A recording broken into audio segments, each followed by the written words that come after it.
Sasa unajikuta watu ambao nilikuwa nategemea labda watakuja wakuja, lakini Dick amekuja na mke wake, amefungasha safari, amekuja kuniangalia.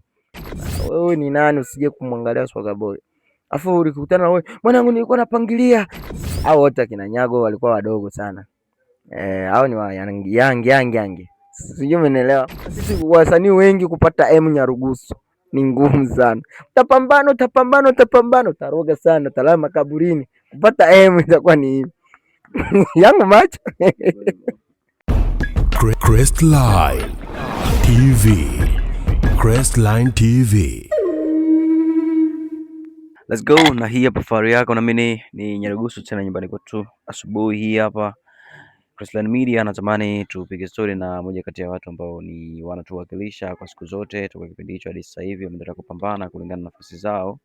Ni Swaga Boy. Bana, nafikiri ilikuwa ni mwezi jana sijakosea, nilikuwa naye pia nilipiga na story na leo pia natamani tena nipige na story, na mimi kipindi hicho kilikuwa ni kizuri ambacho tulifanya, na sasa hivi pia itakuwa ni fresh kwa wewe familia yako kuweza kutazama. Na mimi tafsiri ziko nyingi kulingana na kinachoendelea kwenye mitandao ya kijamii, mambo yapo mengi, lakini kuna zile points muhimu ambazo natamani leo tupige story na yeye pia aweze kuchangia. So jiunge nasi Crestline Media, CD Pro, Tommy. Hapo vipi? Fresh. Endeleaje? Kama kawa ndugu yangu. Baza asubuhi tena. Salama kabisa. Ndugu yangu yukoje? Jambo. Bana, mara ya mwisho kufanya interview kama hivi ilikuwa lini? Labda nikumbuke tena kwa sababu ni muda mrefu sasa hivi toka tulipiga story. Kuna kama muda kidogo. Kukumbuka kidogo ni ngumu kwa sababu ni binadamu, si unajua tena. Yeah. Okay, hivi kuna maswali mangapi ambayo ulizingatia siku ile ambayo unahisi labda hukuyafafanua vizuri kulingana na muda? Mambo ni mengi, muda ni mchache. Kuweka akilini ni ngumu sana. Jambo likipita limepita. Sina jambo ambalo nimeikariri wala nini. Labda nikumbushe tena, maana sikumbuki tena. Mambo ni mengi, muda ni mchache. Yeah. Vipi lakini kazi za kawaida za nyumbani?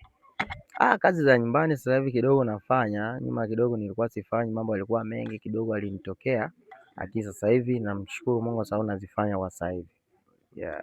Wimbo wako tuliweza kuona wote na tulipokea vizuri. Vipi mapokezi yale ulitegemea na vile? Kweli nilitaka mapokezi yawe makubwa zaidi ya pale, lakini mapokezi yamekuwa makubwa kwa sababu sikufanyia challenge. Kufuatana wimbo wenyewe umepostiwa nipo vibaya, sikufanya hata challenge hata moja, lakini kwa gisi kazi imeenda tofauti na gisi nilikuwa nategemea. Labda ningefanya challenge tena ingekuwa zaidi ya pale, zaidi kwa sababu naopeleka ngoma ni challenge. Yeah. Na bana, nirudie kwenye hizi ambazo tupo nazo mtaani, kashkash za wasanii. Swaga Boy amekuwa ni mtu ambaye anaonekana ana upande wake zaidi kwa kujipendelea yeye, kwa kuwashambulia au kuwaongelea sana wenzake. Vipi issue hiyo, inakuwa kuna utofauti kati yako na wenyewe au ni vile tu mtandao uweze kuchangamka? Sio kwamba mtandao uanze kuchangamka. Unajua siku zote ukiwa mtu mwenye misingi ambaye yuko kwenye halali ni mtu ambao unakuwa na maadui sana. Unajua mimi ukweli siku zote nakwambia unaumiza na unaponya. Swaga Boy ni mtu ambaye anakalia kwenye misingi ya ukweli. Mimi ni mtu ambaye napenda kuongea ukweli. Mimi ni mfano wa Baba Levo. Baba Levo ni mtu ambaye anaongeaga ukweli siku zote. Na mimi huaga namfuatilia sana. Ina maana ni mtu ambaye anapendaga ukweli ubaki kuwa ukweli. Hapendagi kashikashi, yani hapendagi vitu viende kona. Sawa, mimi ni msanii nafanya, na pia ukweli unatakiwa utendeke. Na ndio maana mimi mtu naweza kumwambia ukweli akaniona adui, lakini mimi namwambia ukweli. Akikaa chini akafikiria maneno ambayo anaweza kaongea kwa ajili yake, akasema huyu mtu kweli amenishauri kitu kizuri, lakini akiwa na akili. Kwa sababu siku zote unakwambia hata shuleni ambao wana akili wapo. Sijui umenielewa? Na watu ambao wenye akili wapo. Kwa ukiwa na akili utanielewa nimemaanisha kitu gani. Kwa mimi huaga ni mtu ambaye naongeaga vitu ambavyo viko kwenye ukweli. Sasa ule ukweli wangu watu wanachukulia kama natukana, hapana. Kwa sababu mimi siwezi kupendelea kuona kitu ambacho sikifurahii na ni kitu ambacho kinaonekana. Mfano wewe ukiongea kwenye media 1 2 3 lazima nikunukuu. Na utaangalia comment za watu ambao waliongea kuhusiana kile kitu, ina maana wakipokea vizuri. Wewe unaongea kizuri lakini watu sio kizuri, na ndio maana utakuta hata chizi atakwambia wewe una akili. Chizi ukimwambia chizi hauna akili, anakutukana wewe ndio una akili. Unaona? Kwa hiyo mtu anachokifanya anaona iko sawa. Na ndio maana mtu anapofanya ubaya, yeye ameona anafanya ubaya ni uzuri. Na ndio maana mtu anaporoga, anapowangia mtu, yeye anaona anafanya kitu sahihi. Lakini kwa jamii ni kitu kibaya. Anakuja kugundua ni kibaya baada ya kuja kwa kimegundulika sasa kishakuwa hadharani, ndio anakuja kujua kumbe kile nilichokuwa nafanya kumbe sio sahihi mbele ya jamii. Kumbe sio kitu kizuri. Kwa ukweli siku zote utabaki kuwa ukweli, na ndio maana mimi ni mtu mwenye ukweli, naongeaga ukweli. Ndio hivyo. Okay, nirudie kauli yako ambayo nanukuu pia kama ulivyosema, unakuwa ni mtu wa kunukuu kauli. Kipindi kile ulikuwa umepata na tatizo la ugonjwa, watu walikuja kukutembelea, then kuna video ambayo niliona kwenye mitandao ya kijamii, unadai kwamba waliokuja kukutembelea ukawatagi pale, alikuwa Dick Really, lakini pia ukaja kusema wasanii wengine wote ni machoko. Unajua kile kitu ambacho nimekisikia, lakini nitamani tupige story, that's why nimekuja leo, lakini mambo yapo mengi pia. Natamani kwa tukiongelea hicho kitu kimoja ambacho uliongea wewe. Vipi, ilitokana na nini? Ni kweli hawakuja kukutembelea? Na kama hawakuja kukutembelea, unahisi sababu zipi ambazo zilifanya wenyewe wasije kukutembelea? Unajua siku zote bwana, mtu mzuri utamjua kipindi cha shida. Kweli kuna matatizo litokea nyuma, siwezi kayasema tena kwa sababu ni vitu ambavyo vimeisha ndani na mto. Mtu umejaa, umetulia. Kwa ni vitu ambavyo vimeshatulia, kuvirudia ni ngumu. Tuache kasari yao ya kasari. Si ndio hivyo? Sasa mimi nimeongea vile kuhusiana na watu ambao labda nilikuwa tegemea labda wanaanza kuja kunifariji kipindi cha shida. Sikuwaona. Na watu ambao nilikuwa sitegemea ndio wanaanza kuja kunifariji kwenye shida. Ndio nimewaona. Sasa mfano kama mimi nimechukua moyo wangu wote nimekabidhi, jamaa huyu hata nikipata shida lazima nimuone. Sasa nikijikute mimi nimepata shida sijakuona. Wewe unaona ninaanza kukwambiaje? Utaona wewe ni mnafiki wangu. Sijui umenielewa? Kumbe nikiwa fresh lazima tuishi kila mtu kivya, kwa sababu hakuna mtu ambaye anamvisha mwenzake anamlisha mwenzake. Kila mtu anaishi kivyake. Kwa hiyo unanisaidia kitu gani? Unisaidii chochote. Nimepata shida sijakuona. Kwa hiyo si chochote kwangu wewe. Ila haya ni maisha, tunaishi duniani. Kwa unajua maisha ni hapa hapa, shida ni hapa hapa, na yanayonikuta mimi kesho anaanza kukuta. Ukataka mimi nije nikuangalie. Kwa mtu anapokuambia bwana kuja kuniangalia ni muhimu, sio kwamba niachie hela, sijakuomba hela, ila kuja kunifariji tu, mimi nacheka basi napata afueni. Najua hata mwanadamu siku zote ukiwa hospitalini, ukiona mtu anakuja kukuangalia na unajisikia furaha, lakini ukiona wenzako tu wanakuja kuangaliwa au kuja kuangaliwa tena unapata ugonjwa, unajitengenezea kisaikolojia, yani akili unaiharibu. Unaona? Sasa unajikuta watu ambao nilikuwa nategemea labda watakuja wakuja, lakini Dick amekuja na mke wake, amefungasha safari, amekuja kuniangalia. Ilux amekuja kuniangalia. Sasa wewe ni nani usije kumwangalia Swagga Boy? Afu ulikutana na wewe, mwanangu nilikuwa napangilia kuja nini, ina maana tushakuwa mtaani. Nishakuwa sasa. Haina muhimu wote, ndio maana nikapata kauli nirudilie kwa hapo. Ilux bana kuja kuangalia vipi, ukaribu wako na Ilux uko vipi? Mimi sina ukaribu naye, alikuja tu kuniangalia mwana sana mwenzake basi. Kwa brother pia Dick, karibu uko vipi? Karibu mimi Dick, mimi sijaanza naye kazi leo. Dick toka zamani.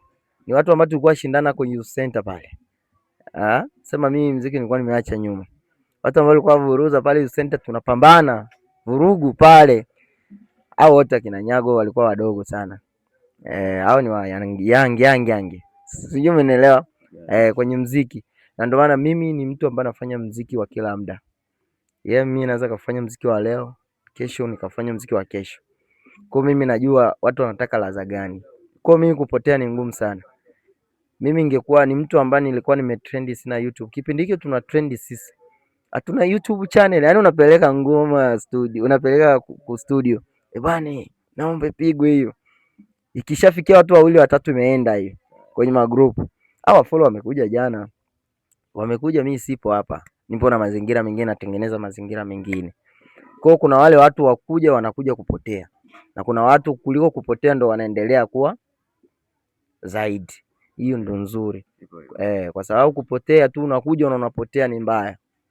Unabaki vibaya. Bora watu waseme huyu ametoka mbali. Ametoka mbali. Nirudilie kauli ambayo nimeisikia kutoka kwako, umesema kwamba kina Nyago bado ni mayang kwenye muziki. Natamani kidogo udescribe hiyo neno kulingana na mwaka au miaka tayari ambayo Nyagomani yupo nayo kwenye muziki hadi sasa hivi, lakini bado unaendelea kumuita bado ni young au dogo?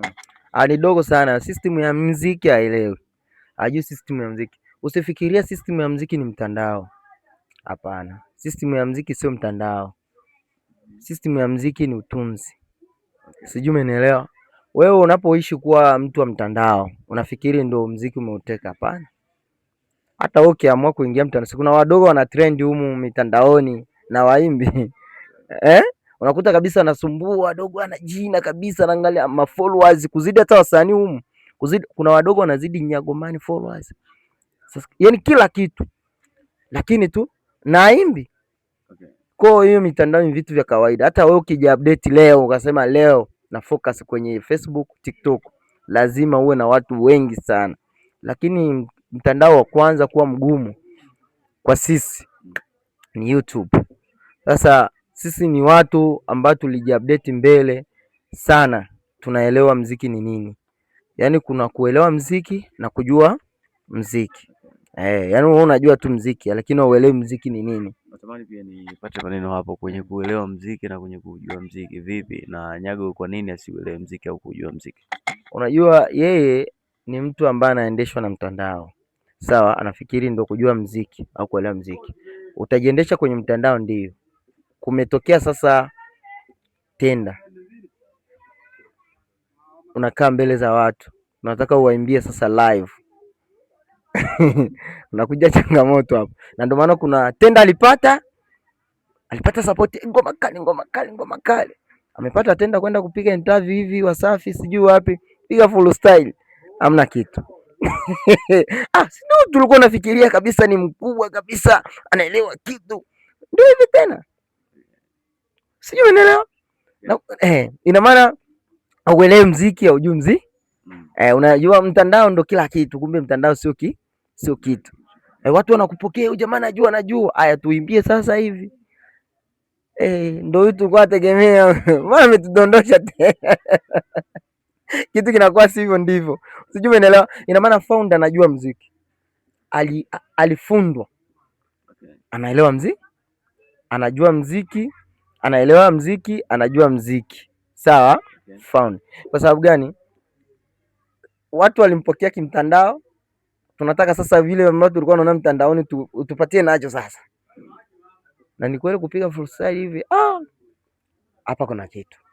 Na ndio maana sisi wasanii wengi kupata Nyarugusu ni ngumu sana. Utapambana, utaroga sana, utalala makaburini. Kupata itakuwa ni yangu macho.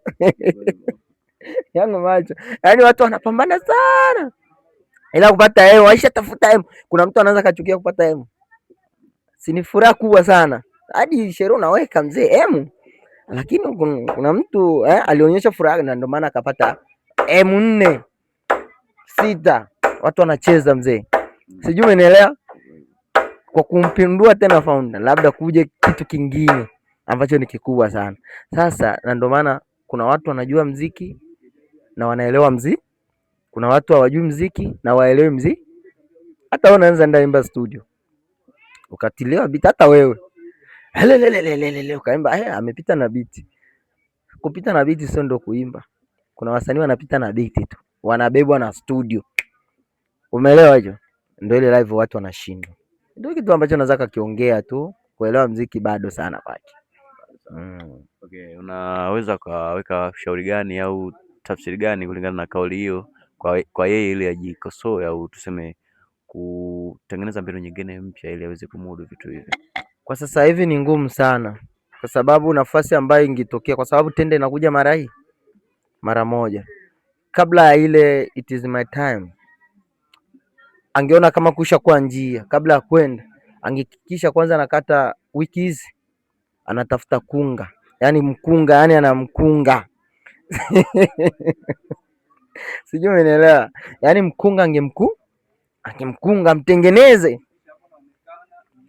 Ukitaka kupanda sauti ya kwanza unapanda hivi, sauti ya pili unapanda hivi, sauti ya 4 unapanda hivi. Ina maana kunakuwa na mabadiliko, aelewe kuna sauti ya kwanza, ya pili, ya tatu, na unatakiwa uimbe hivi, mdomo unatakiwa uwekewe hivi, sauti ya kwanza, ya pili. Yani kuna mkunga na Muziki ni una masomo yake mzee. Angekaa tu wiki hizi kabla ya kupanda Dar es Salaam.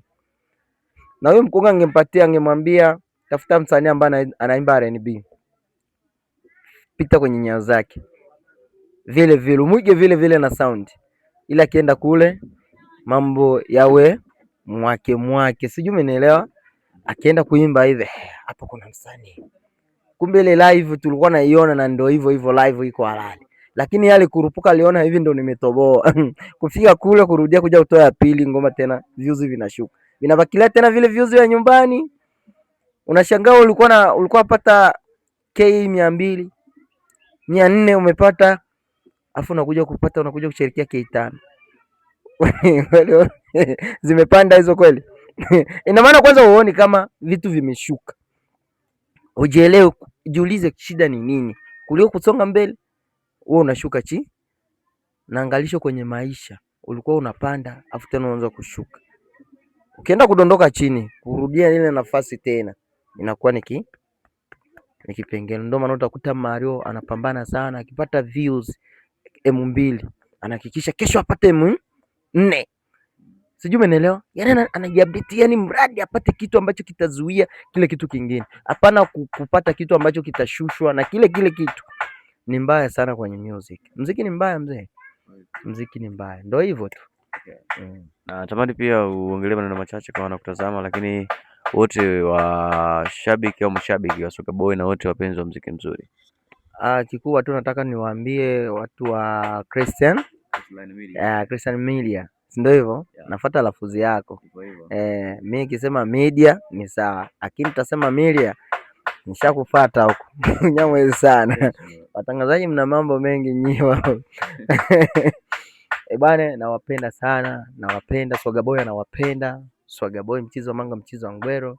Na hisi wengi wajaonaga kazi yangu nikifanya na mtu wa nje, lakini mtegemee itatokea na itakuwa kazi ya tofauti ya wasanii wote wa Nyarugusu ambao washafanyaga.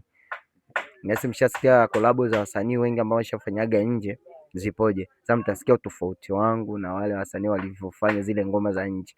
Tuliona Mona Lejo Mabantu, tuliona tuliofanya, tuliona Nyago alifanya na Chino. Wasanii wengi wameshafanya na wasanii wa nje, lakini uimbaji wao kidogo sikuelewa wa kutambulisha Nyarugusu. Lakini mtegemee kupata kitu kikubwa kutoka kwa Soga Boy na msanii mkubwa from Dar es Salaam ambaye ana jina lake kubwa sana. Muwe makini na mimi tu basi. Kama hujasubscribe my channel YouTube pale, ingia tu pale mara moja, andika Soga Boy ya Kiswahili, utaniona subscribe tu. Ndio ulinganishe muziki naosema na wao koje. Na mengi nawapenda hivyo tu. Shukuru pia kwa time yako. Asante. Yo my brother, ladies and gentlemen, na mimi tumeua wote Crestline Media, see the pro Tommy.